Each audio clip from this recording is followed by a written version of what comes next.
Good morning to all of you. देखिए आज बहुत ही इंपॉर्टेंट एक टॉपिक करवाने वाले हैं हम, that is relative motion. Relative motion में हम पढ़ेंगे रिलेटिव वेलोसिटी क्या होती है, रिलेटिव पोजीशन क्या होती है, रिलेटिव एक्सेलरेशन क्या होता है। तो बहुत सारी बातें हम डिस्कस करने वाले इस वीडियो में। तो सबसे पहले हम सबसे इंपॉर्टेंट जो चीज़ है जिसके ऊपर न्यूमेरिकल्स पूछे जाते हैं, that is relative velocity.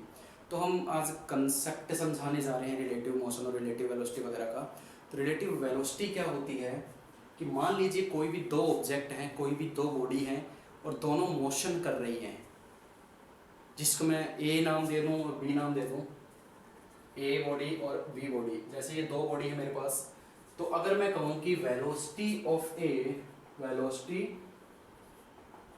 Of body A, या ऐसे लिखना ज़्यादा अच्छा लगेगा, velocity of a moving body A with respect to B, इसी को बोलते हैं। जैसे दो बॉडियां आपस में चल रही हैं, दो गाड़ियां आपस में चल रही हैं, तो एक की वेलोसिटी दूसरे के रेस्पेक्ट में कितनी है, यानी दूसरे का रेस्पेक्ट में बताना ही क्या कहलाता है, रिलेटिव वेलोसिटी। यानी velocity of moving body A with respect to B is known as the relative velocity. लिखना के तरीका क्या होता है, लिखने का तरीका जैसे ही होता है, velocity of A and with respect to B, ये होता है रेफरेंस। ध्यान रखना, किसके रेस्पेक्ट में आप बता रहे हो वो पीछे लिखा जाता है। तो इसको मैं क्या बोलूंगा, इसको बोला जाएगा velocity of A with respect to B. ठीक है। इसी तरीके से जैसे मान लीजिए एक रिवर है, रिवर में कोई भी एक स्विमर स्विम कर रहा है, तो उसमें अगर मैं इस तरीके से आपको लिख कर दे दूं, इस तरीके से, तो क्या बोलोगे आप इसको, that is velocity of a swimmer with respect to river।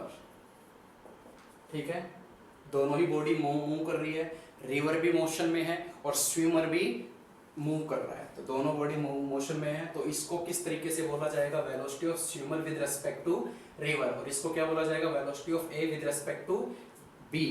तो इनका फॉर्मूला हमें फाइंड आउट करना है। तो बहुत ही इंपॉर्टेंट ये टॉपिक है, ध्यान से देखिएगा। देखिए, अगर मैं सिर्फ ये लिखूं, अगर मैं सिर्फ ये लिख दूं, तो इसको क्या बोलोगे, बहुत इंपॉर्टेंट चीज है, ध्यान से देखिए। वी आर, इसको क्या बोलोगे, velocity of a river, velocity of river. लेकिन किसके रेस्पेक्ट में, किसके रेस्पेक्ट में, अगर कुछ भी ना लगा हो, अगर रेफरेंस में कुछ भी ना लगा हो, तो वो किसके रेस्पेक्ट में माना जाता है, ग्राउंड के रेस्पेक्ट में। ये याद रखना हमेशा। अगर सीधा सीधा ए बोल दिया और कुछ नहीं बोला, तो इसको क्या पढ़ेंगे, velocity of A with respect to ground. इसको क्या पढ़ोगे, velocity of B with respect to ground. Similarly V R क्या बोला जाएगा, velocity of river with respect to ground.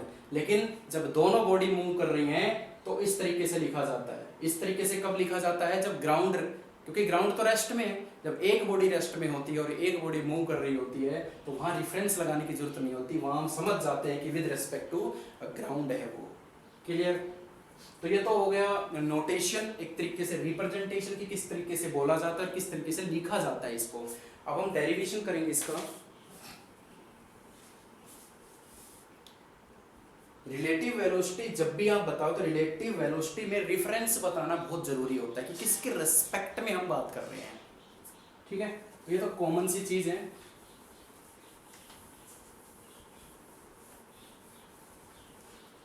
अब जो मैं करवाने जा रहा हूं, ध्यान से देखिएगा, इसका मैं प्रूफ करवा रहा हूं।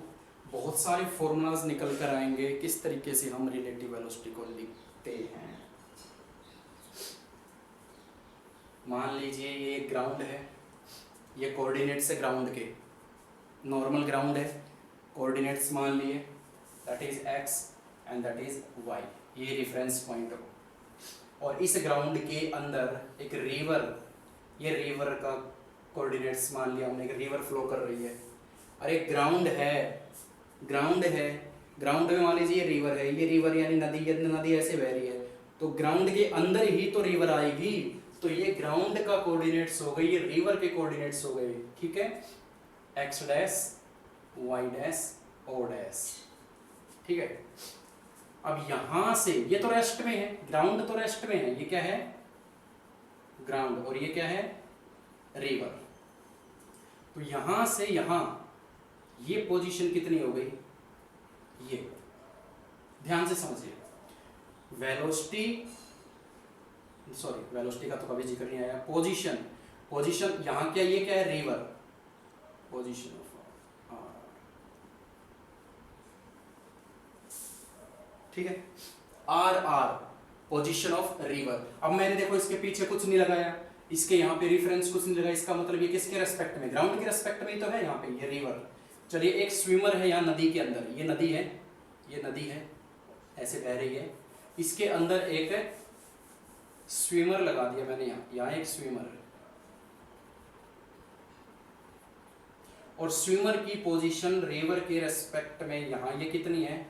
अब देखो रिवर भी मूव कर रही है, स्विमर भी मूव कर रहा है, तो इसको मैं क्या लिखूंगा, position vector of swimmer with respect to river. Clear हो गया। ये कब लगाया जाता है, जब दोनों बॉडी मूव कर रही होती है। तो यहां से यहां तक का ये क्या बन गया, ये व्हाट इज दिस,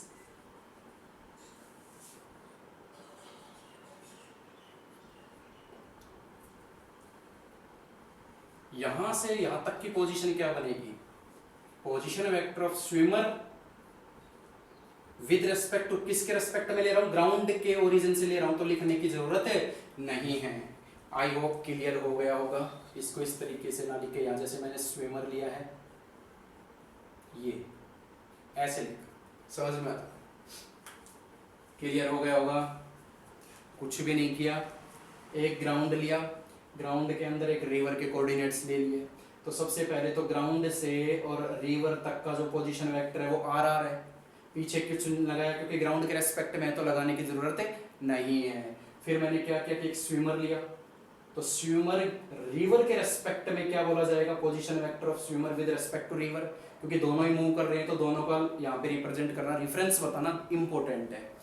लेकिन स्विमर की ग्राउंड से क्या पोजीशन वेक्टर है तो उसको आर एस लिख के छोड़ सकते हो आप, क्योंकि पीछे लगाने की जरूरत नहीं, क्योंकि ग्राउंड के रेस्पेक्ट में, और जो चीज़ ग्राउंड के रेस्पेक्ट में हम लेते हैं उसके पीछे रेफरेंस लगाने की जरूरत नहीं होती, यही उसकी एक पहचान है। चलिए यहाँ से ये साफ तौर पे नजर आ रहा है, ये एक ट्राइंगल, ये ट्राइंगल नजर आया आपको। चलिए उससे पहले मैं कॉमन चीजें लिख देता हूँ यहाँ पे, R R, what is this, this is position vector of river with respect to ground. दूसरे नंबर पे आया R S R, position vector of swimmer with respect to river. तीसरे नंबर पे जो जिक्र हुआ है यहाँ पे आर एस का, that is position vector of swimmer, कुछ नहीं लगा रखा, इसका मतलब with respect to ground. Clear होगा, ये तीन बातों का जिक्र हो रहा है। अब देखिए मैंने प्रीवियस लेक्चर में एक टॉपिक खत्म करवाया था, triangular law of vector addition. Triangular law of vector addition में क्या होता है कि मान लीजिए एक वेक्टर ये है, ठीक है, एक वेक्टर ये जा रहा है, तो यहां से चला और यहां पहुंचा, तो क्लोजिंग साइड इसकी क्या होगी ये, लेकिन अपोजिट मैनर में। देखो अपोजिट ऑर्डर के अंदर, सेम ऑर्डर में नहीं होती ना, ऐसे गए, अगर ऐसे घूम के वापस आ गए तो सेम ऑर्डर में हो गया। तो parallelogram triangle law of vector addition में क्या होता है कि एक, ये देखिए आर एस इस डायरेक्शन में है, एस आर भी इसी डायरेक्शन में, ऐसे जाके, लेकिन आर एस जो है ना उसकी डायरेक्शन क्या है, अपोजिट ऑर्डर में है। तो यहाँ पे मैं शुरुआत कर रहा हूं, according to triangle law of vector addition क्या बन जाएगा ये, that is R S is equal to R R plus R S R. इस तरीके से लिखूंगा, जो क्लोजिंग साइड होती है वो दोनों वेक्टर के सम के बराबर आती है, और जो क्लोजिंग साइड होती है वही रिजल्टेंट वेक्टर माना जाता है। ट्रायंगल ऑफ वेक्टर एडिशन देख लीजिए, क्लियर हो जाएगा सब कुछ। ठीक है, इतना करने के बाद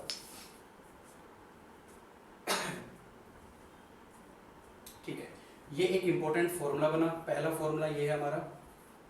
ठीक है, अब जरा देखिए, अगर मैं इसको डिफरेंशिएट कर दूं विद रिस्पेक्ट टू टाइम, ये तो पोजीशन आ गई ना, हमें तो वेलोसिटी फाइंड आउट करनी है। तो पोजीशन अगर आपके पास और वेलोसिटी फाइंड आउट करवाए तो 9th क्लास में पढ़ा होगा the rate of change of velocity, the rate of change of position is known as velocity. ठीक है, तो कुछ नहीं करना, इस इक्वेशन का क्या करना है, डिफरेंशिएशन, डिफरेंशिएट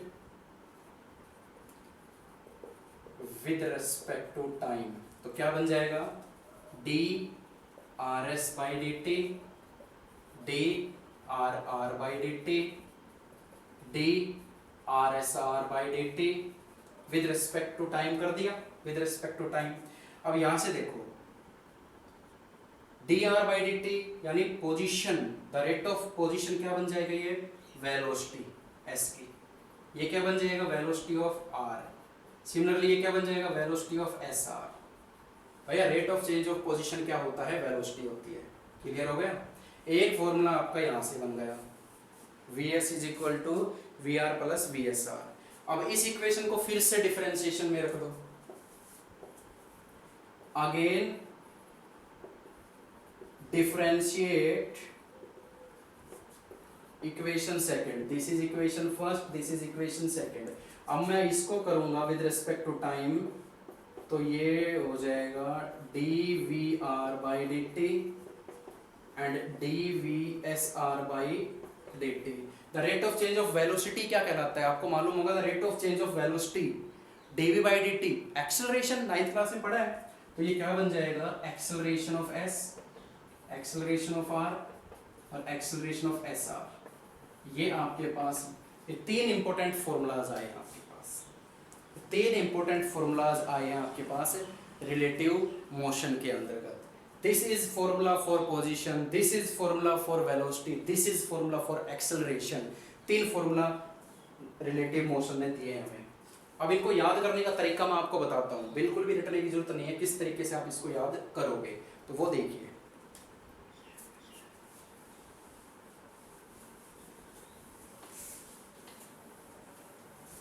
ध्यान से देखिएगा, इसको मैं किस तरीके से रिप्रेजेंट कर रहा हूं। अगर आप एस आर निकालना चाहते हो, एस आर यानी पोजीशन वेक्टर ऑफ एस मतलब swimmer, position vector of swimmer, तो आप किस तरीके से करोगे, आर एस आर और आर आर, मतलब एस के साथ एस, आर के साथ आर। ये बहुत ही इंपॉर्टेंट बात है, ये शॉर्ट ट्रिक कह सकते हो आप इसको माइंड में याद करने की, ये ऐसी कह सकते हो, बनाई है बुक के अंदर दे रखी है इस तरीके से।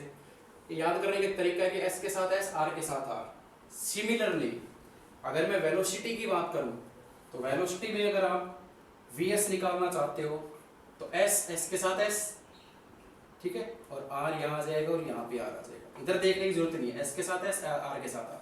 अगर एक्सेलरेशन की अगर मैं बात करूं तो एस के साथ एस आर और यहाँ पे एस आर और आर के साथ आर, ये हो जाएगा एस के साथ एस, आर के साथ। तो ये शॉर्ट ट्रिक है याद करने की। अगर आपको बोला जाए भैया आर एस ये निकालना है, यहां से देखिए position vector of swimmer with respect to river, क्या बोला जाएगा, R S minus R R, this minus this. ये भी एक याद करने का तरीका है, इसमें से ये घटा दो आर एस मान, ये भी क्या। सिमिलरली इसको क्या लिखोगे, that is V S R, S में से आर घटा दो, V S minus V R. ये सबसे इंपॉर्टेंट है, वेरी इंपॉर्टेंट, बहुत काम आने वाला न्यूमेरिकल्स के अंदर। Velocity, relative velocity of swimmer with respect to river को किस तरीके से आप लिख सकते हो, V S minus V R. इस तरीके से भी लिख सकते हो, इस तरीके से भी लिख सकते हो, इस तरीके से भी।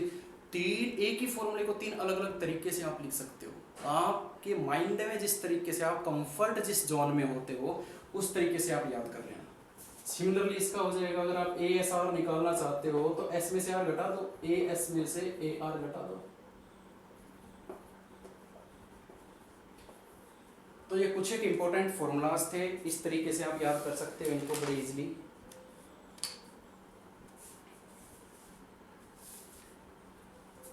ठीक है, क्लियर हो गई बातें। बुक के अंदर डायरेक्ट दे रखा है, मैंने आपको बता दिया किस तरीके से ये डेराइव हुए हैं, बहुत ही इंपॉर्टेंट है ये। अब अगर मैं आपसे पूछूं कि रिलेटिव वेलोसिटी बताओ A with respect to B, question है relative velocity of A with respect to B. तो आप क्या करोगे, velocity of A with respect to B का तरीका ये होता है, और क्या करोगे, A minus B, V A minus V B. ये हमेशा याद रखना, जिसकी भी वेलोसिटी पूछी जाए, जिसके भी रिस्पेक्ट में पूछी जाए, तो आप इसको इस तरीके से लिख सकते हो, बता रखा है ना मैंने। अगर आपसे बोली जाए वेलोसिटी ऑफ ए निकालो भाई, वेलोसिटी ऑफ ए, तो इसको उधर ले प्लस में ले जाओ, तो वही फॉर्मूला बन जाएगा, और इस तरीके के टाइप का ये दे रखा है मैंने। तो आप एक तरीका याद कर लेना, बड़ा सिंपल सा है कि अगर ए की वेलोसिटी पूछी जाए वी के रिस्पेक्ट में, तो V A minus V B, that's all. SI unit, CGS unit velocity है, वेलोसिटी में से ही तो वेलोसिटी माइनस होती है according to the principle of homogeneity, unit number first, याद आया। एसआई यूनिट क्या हो जाएगी, मीटर पर सेकंड या किलोमीटर पर आवर, ठीक है। Dimensional formula L T minus one, तो ये कॉमन चीजें हैं। तो ये this is all about the relative velocity. जो सबसे इंपॉर्टेंट टर्म है that is velocity. Velocity, acceleration और पोजीशन तो उसके साथ हमने ले लिया, किस तरीके से फाइंड आउट किया है। तो सबसे ज़्यादा इंपॉर्टेंट जो कंसेप्ट आपको समझना है, जो माइंड में लाना है, दैट इज रिलेटिव वेलोसिटी, ठीक है।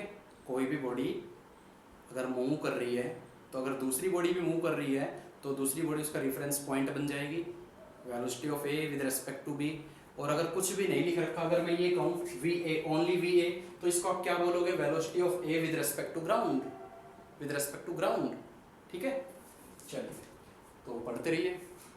अब इससे नेक्स्ट जो टॉपिक आएगा, most important, rain man problem, यानी रिलेटिव वेलोसिटी के मोस्ट इम्पोर्टेंट न्यूमेरिकल्स हम लेके आएंगे जो एग्जाम्स में पूछे जाते हैं।